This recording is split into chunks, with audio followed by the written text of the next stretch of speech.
Buongiorno! I'm not going to try speaking another language, but just to introduce myself, my name is Adam Carruthers, and currently I am on Astro B.yond Gadget Nation. Very exciting. Question is, where am I physically? WIP here, Bangsa Shopping Centre. Very excited. They've agreed to host us today, and we're going to take a look at some really cool things, like something from 3M and also something from Astro. Let's start the show.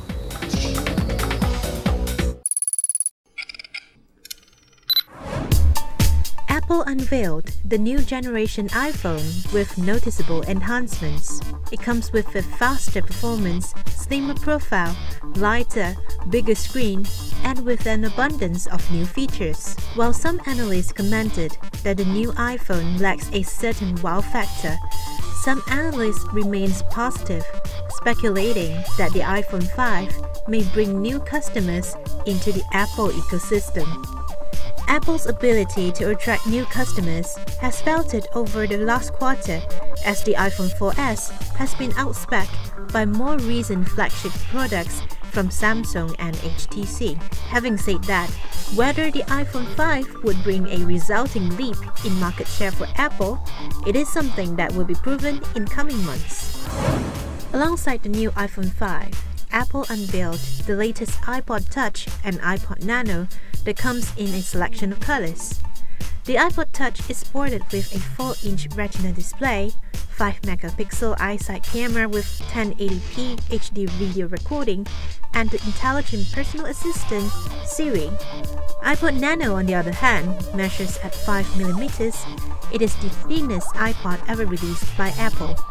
Both the iPod Touch and the iPod Nano come with the new Lightning connector, the same one featured on the iPhone 5. For the longest time, I've been so envious of our friends over in America and in parts of Europe, Australia. Why? Because video on demand, it's so cool, such an awesome concept. Well, guess what? It's here. It has arrived with a big bang. Recently, I was at an event, in fact, I was emceeing the event of the launch of Astro Best and Astro B.yond VOD. Very exciting stuff. We sat down with the COO of Astro, Mr. Henry Tan, as he gave us a glimpse into the future. I'm here at the launch of something really special, something I'm really anticipating for a long time. And joining me to talk about exactly what I'm here for, Mr. Henry Tan, who is the CEO of Astro. Thank you, sir, for joining us here today. Thanks, Adam. Thank you. Why don't you talk us through, I'll just reveal the name. Astro first started off last year and so forth. Astro Best, what is that exactly? Yeah, Astro Best is a new offering that we are putting on Astro, where movie lovers, particularly of Hollywood blockbusters and Asian blockbusters, can now watch the best of Hollywood blockbusters and Asian blockbusters in the comfort of their own homes and living room. So all they have to go to is to go to channel 481, scroll through all the movies that are available there, pick what they want, hit a few buttons, SMS through, and then you'll be entitled to watch a movie of your choice. All right, now I just mentioned Astro First, which in case you didn't realize is where you can actually access Malaysian movies about 2 weeks after they're released in the cinemas. What's the difference between the two then? Astro First is primarily the best of, like you said, the best of Malaysian movies, available 2 weeks from theatrical release. Astro Best is the Hollywood and Asian blockbusters, available 3 months from theatrical release. So that's basically the main difference here. Okay, so effectively when it comes out on DVD, you don't need to go out and buy it now. You can just stay at home, just click and purchase, just like that. Exactly, yep. What about video on demand, beyond video on demand? Over and above Astro Best, today we've also introduced Astro B.yond VOD. So Astro B.yond VOD is available to any Astro B.yond PVR customers who have an internet connection connected to their box. So with that includes obviously the Astro B.yond IPTV customers. With that, you obviously have access to Astro First and Astro Best, but over and above that, you also have access to a huge library of content. They include documentaries to drama series to box sets and all. And again, same concept, pick what you want, watch it when you want, all in the controls of your remote control, and watch it when you want it in the comfort of your home. Okay, well, I mean, I just have to say this. I've been an Astro subscriber since about 98, I think. Very long time. It's come a long way. I mean, this year alone, unrivaled coverage of the Euro, of the Olympics, SD, HD, content in movies and documentaries and so forth. Now video on demand and Astro Best and Astro First before that. What could be next for Astro? I mean, it's amazing. I think some of you will know that we've invested in a new technology called Astro B.yond. So the new box, Astro B.yond, that's basically the starting point. The new technology through the new box is open a whole new options in terms of products and services. So that's why along with that, we've introduced a lot more stuff, HD, VOD, recording, and watch at space. You know, we will continue to innovate and bring more goodies to our customers and Malaysians at large. Of course. Just another quick one. I mean, in terms of the technology, how much is this based on broadband growth in Malaysia? Obviously, the video on demand uses an internet connection, so it's kind of tied in parallel. Yeah, the good thing about our box is actually a hybrid box, if you want to put it that way. So you can work via satellite, you can work via the internet connection. So, and the internet connection, it really depends on your own speed, so that will determine how fast the progressive download takes and all.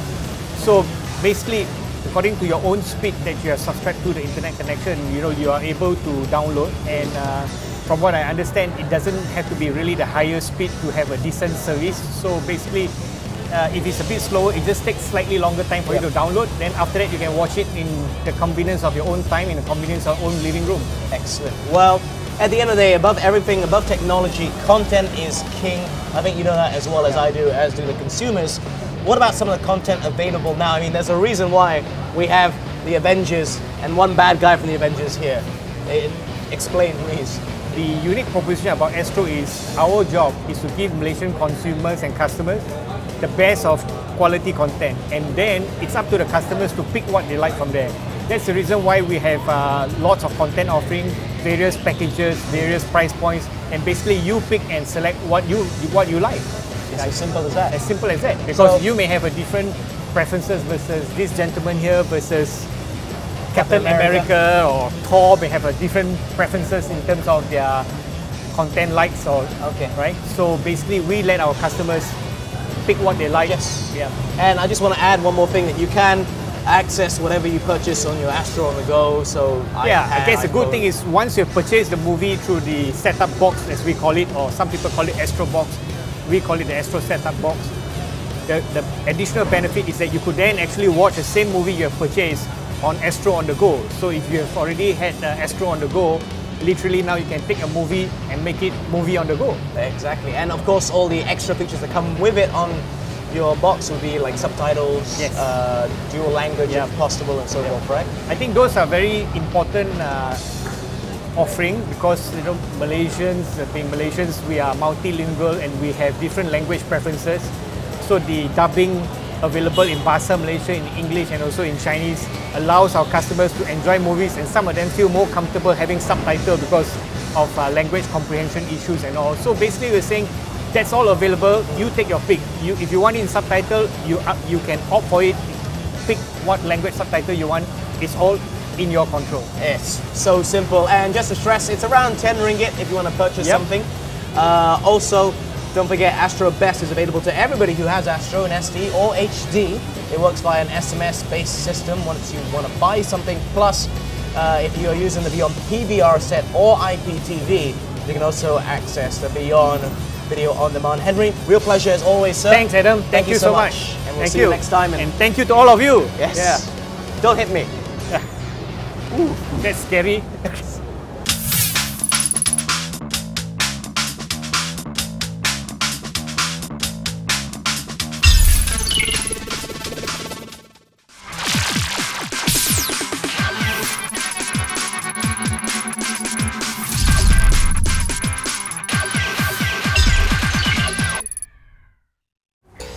What seemed like decades ago, but that wasn't, because, well, I wouldn't have been born yet. We took a look at a really cool projector from 3M. Well, there's a new one out in the market. It's a little bit different.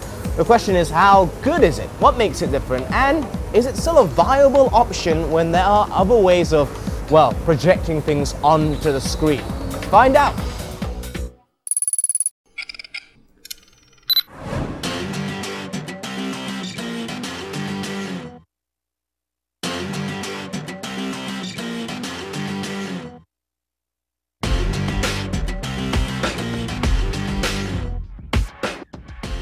Hello, why am I in an office environment? Because I got something which is very office orientated. It's the new offering from 3M, the MP220, and if you can't guess from what you're looking at right now, this of course is a portable projector. One thing I should add, the stand, which is this, is not part of it. This is just something that we've come up with to help project things along, if you like my little joke there. Not very good, I know, but for the purpose of shooting, we have this here. So, why are we showing this? Because a lot of offices really need this sort of thing, in my honest opinion, because of presentations and so forth, which is a bit of a contrast to what we've seen before earlier in the season when we showed the Apple TV, because with that, you can also showcase what's on your computer and what's on your phones and so forth, but this is more of a traditional offering in every sense. So, very portable. Question is, how does it perform and what does it offer?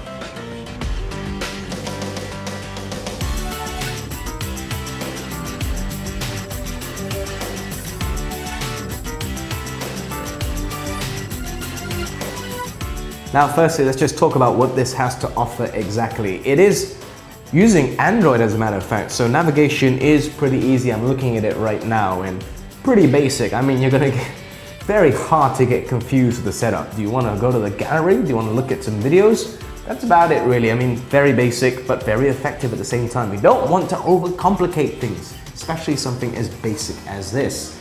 Also, you may be wondering about some of the cables we have there. This right here will allow you to connect to your iPhone or your iPad, which is exactly why I have an iPhone sitting right here, so I can show you in a short while exactly how that works in terms of putting whatever videos you have here onto the screen via this little device. Obviously, this is another connecting cable as well, as you can see right there, which we're not really going to use today. Now, this has been on for a little while. There's plenty of battery power left. They say you'll get about 2 hours of battery when it's fully charged, but you can also operate with a charger plugged in, which is doing right now as we speak. Now, one thing you may notice, and I'm really not a fan of this, is how loud it is. I'm going to bring it right up to my microphone. I mean, it sounds like I'm about to walk onto an airplane. I'm obviously not that loud, but it's got a very obvious sound, which I guess it has to because of the temperature this operates at. This is already feeling quite warm, and it really hasn't been on that long, to be honest. Now, in terms of how it looks from the top, very basic. Obviously, this is where you want the buttons though. When it's facing there, you need everything for easy access on top. There's no touch screen, so everything pretty much focuses around here, apart from this, which is the volume button. Yeah, it's got inbuilt speakers as well. Home button, search, menu, and go back to what you just did. Like I said, it's very basic in terms of operation, which I have to say I'm a fan of, because all you want this to do is project whatever you want onto the screen. Micro SD slot there, the power button as well. Pretty basic. I mean, if you have, say, the Galaxy S3 or one of the Android phones, you'll have the micro SD inside. You can pop it out, pop it into this, and hopefully your files will be good to go. Also at the back, we have the VGA cable and we have the USB cable, along with obviously the power input as well. So a few inputs, very basic, very easy to use, and also very easy to navigate, which I keep stressing because I'm a big fan of how easy it is.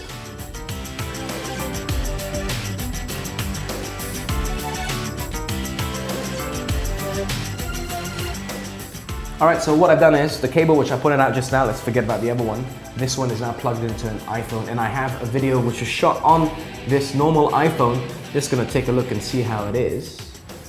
You operate it via the iPhone, you press play. Now if you plug this in before, you'll notice it says TV connected, so you can't do much, you can't view it on your iPhone at the same time. But it's pretty clear, very easy to focus. The top dial right at the top by the actual projector part itself is where you focus it.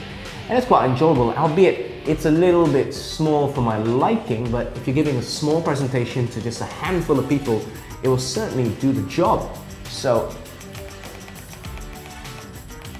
I've now turned up the sound as well, and you can hear the sound of the scene in the background. Very soft though, I have to say, it is extremely soft, but at the end of the day, your video is up on the screen, so that is quite nifty.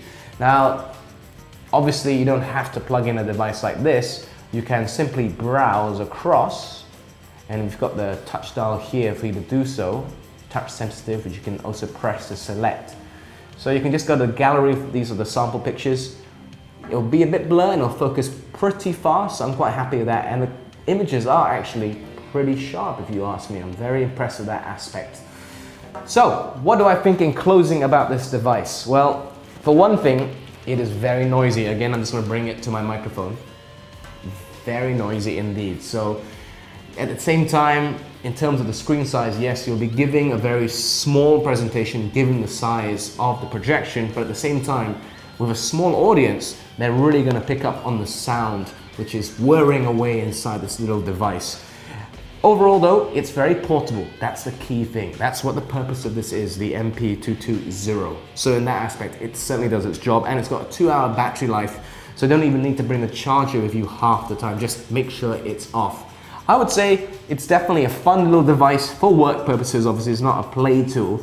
And I think it'll do the job, but like I said right at the beginning, when you have something like Apple TV, which allows you to stream whatever you have on your laptop, desktop, or even your iPhone or iPad, and it's quieter, there are question marks over this, slightly archaic in a sense. But I can't say I won't recommend it, because it does the job, so I will recommend it.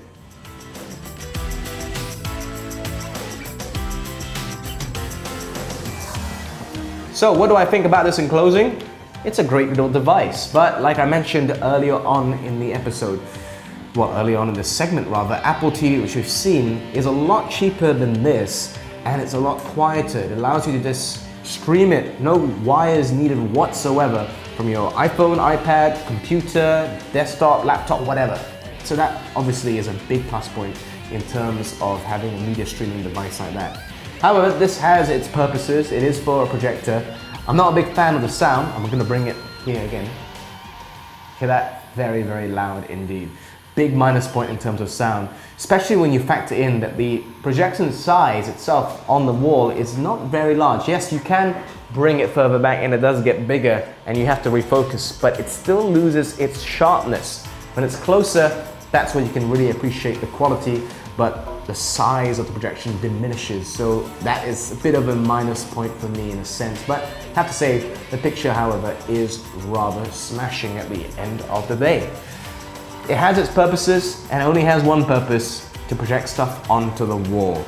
It's not really Wi-Fi connected, which is a minus point for me as well. However, it's here for a reason, and for that reason only, I will recommend it. If you're looking to maybe watch a movie on this, I would not recommend it, but in terms of day-to-day presentations and portability, yeah, I can recommend it in that aspect.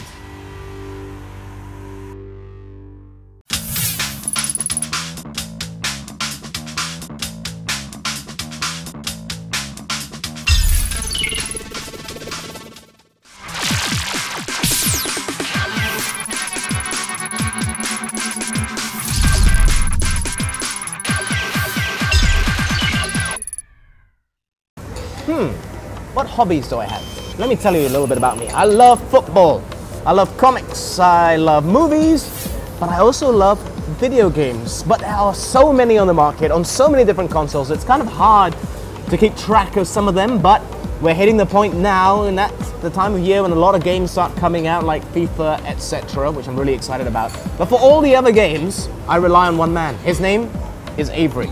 His segment, Gamer Station. Hey, I'm Avery Score here, and welcome to the Gamer Station, where we've got big news for you in the gaming world. Starting things off with Metal Gear Solid Ground Zeroes. Obviously a very provocative title, and not the kind of provocation that Hideo Kojima would be unaware of. So there's that. There was a 14-minute trailer that was released out onto the interwebs very recently, and it is quite beautiful, a sight to behold. A lot of new revelations. I personally just felt this panging in my heart when the world's Metal Gear were emblazoned across the screen. So the trailer starts out with a kid in a cage who's got a set of headphones and no Walkman. A weird, kind of disfigured dude shows up with all sorts of scars and burn marks on his face. There's been speculation on the interwebs that that's Volgin. He could also be the Fury, who supposedly burned to death at the end of Metal Gear 3. Whatever the case, he's pretty scary. He tosses a Walkman into the cage and says, "Say hello to your boss," capital B. So, could that be Big Boss? Could that be the boss from Metal Gear Snake Eater? Once again, Hideo Kojima, like most of the cutscenes in his games, raises a few more questions than he answers with this trailer. Cue the dude walking through what appears to be a US offshore military base, jumping into jeeps and getting into a helicopter while the music in the Walkman of the child plays. We don't know who the kid is. He could be Chico. It's obviously not very clear. Moments later, we see what appears to be Snake, a little younger than his iteration in Metal Gear Solid 4, nonetheless Snake. However, with the timeline of this game, would this be Snake himself, as in Solid Snake, or would it be Big Boss, his father? It would make probably more sense that it would be Big Boss, given the timeline. However, they do refer to him as Snake in the trailer. This still meshes though, because Snake is Big Boss's codename, as well as the codename of his sons, Liquid and Solid Snake. Plus they're clones, so whatever, you can't tell them apart in a lineup anyway. A big question on the internet for this game is the graphics. How is it possible that this could be a current gen console game? As in, how is it possible that we could play this on the PS3? It looks fantastic. Well, I'm a holdout. I think it probably could exist within the current console lifecycle. It does really look quite phenomenal though. The cutscenes are really well done. Obviously those are pre-rendered, but the gameplay just looks expansive, like the high poly models, really high quality textures, and there's some open world movement and stuff there. You can move around obstacles kind of in a more fluid and organic way than you could in previous Metal Gear titles. Additionally, big news is there appears to be vehicular sequences in the game. You can go around driving a Jeep, and you can even get in a helicopter, which will allow you to get from place to place. Again, this is pure speculation based on the 14-minute trailer, but it looks like vehicles will play a significant role in the title. Fusroda! That's some hot coffee, which apropos, we're going to start talking about Skyrim Hearthfire, a DLC addition to Skyrim, which is hitting Xbox Live right now. So this addresses a very specific part of the Skyrim experience, which is that having a house and the whole home life is pretty unsatisfying in the original Skyrim. You may remember that in order to get married, you must wear a specific amulet, pretty much walk up to people of either gender, say, hey, would you like to get married? And if they say yes, you go to the church, you get married, and that's that. They pretty much hang about at your house thereafter, and nothing much comes of it. So this looks to address that lacking, that sort of lapse in an otherwise pristine and quite complete game. So now you've got a cool new workbench, which allows you to notably build elements of your house. You can create an alchemy tower, you can create additions to your house, and you can pretty much craft it in your image any way you want. You can also decorate your house with all sorts of items, from, you know, crabs, mud crabs that you can hang on the wall, to artifacts that you find throughout your travels, to simple display cases, which, you know, you can store pretty much whatever you want in. This is going to appeal to a very specific type of gamer who really enjoys that part of kind of crafting and, you know, tinkering and tweaking, and is ready to pour hours into it. That's the type of gamer who really liked some of the home aspects of the Fable games, particularly Fable 3, in which that was the most complete. One other thing that you can do in this game is you can adopt a child, which is kind of strange. You can't just have a child. If you're with Ayla the Huntress, you would think that, you know, your home life would be pretty good and that you'd be pretty energetic about her in general, but I don't know, maybe the Dragonborn is shooting blanks ultimately. So this is also kind of weird. You pretty much walk up to street urchins, local, you know, adolescent street toughs, and say, hey, how about I adopt you? And they're like, okay, Dad. So in the real world, this would obviously get you arrested, but in the world of Skyrim, this just makes for a nice addition to your house. Additionally, you can hire a steward in order to make purchases that you sort of pre-program for your house. He'll pretty much have a ledger and go through and, you know, purchase stuff. So that's cool. All in all, this is not world-changing. This isn't something that changes the landscape drastically of Skyrim, but it does allow you to leave your own mark on it. And if you're the type of gamer who really gets a kick out of the Sims type of environment and experience, that's something that's been added to Skyrim, and that's something that you might get a fair bit of enjoyment out of. EA wants to purchase Valve, and apparently it has for years now. So why haven't they succeeded? Well, first of all, their offer is currently $1 billion. Now that may seem like a lot, but Valve's current valuation is $2.5 billion, so considerably higher. Also, there's a guy called Gabe Newell, you may have heard of him. He's strongly opposed to the purchase of Valve, and for good reason. Steam, like it or not, is very, very important for the current gaming ecosystem. It allows indie developers to have a platform outside of traditional distribution means, your brick and mortar stores, your traditional publishers, to get their games out there. It also gives Valve tremendous vertical integration for how they make and sell and get their products in your hands. So obviously, that's something that EA would like to take off the competition map. I personally hope that they won't succeed. So that's that. Thanks for watching today on the Gamer Station. That's all the news that's fit to spit. That wraps up this week's episode, but don't worry, we will be back next week. Very exciting. Going to be taking a look at one of the most hyped up cameras of the entire year from Canon. It's the 5D Mark III. Very exciting. And to help me out with doing so would be Mr. Ruben Kang, one half of Ginny Boy TV. Yep, those guys from YouTube, so I'm really excited about that. Plus, he's going to be talking about filmmaking for all the aspiring filmmakers out there, independent ones that is. So pay close attention if you want to be a YouTube star as well. You can still find us on Facebook and Twitter. In the meantime, my name is Adam Carruthers. Big thanks to WIP here at BSC for hosting us. Till next time.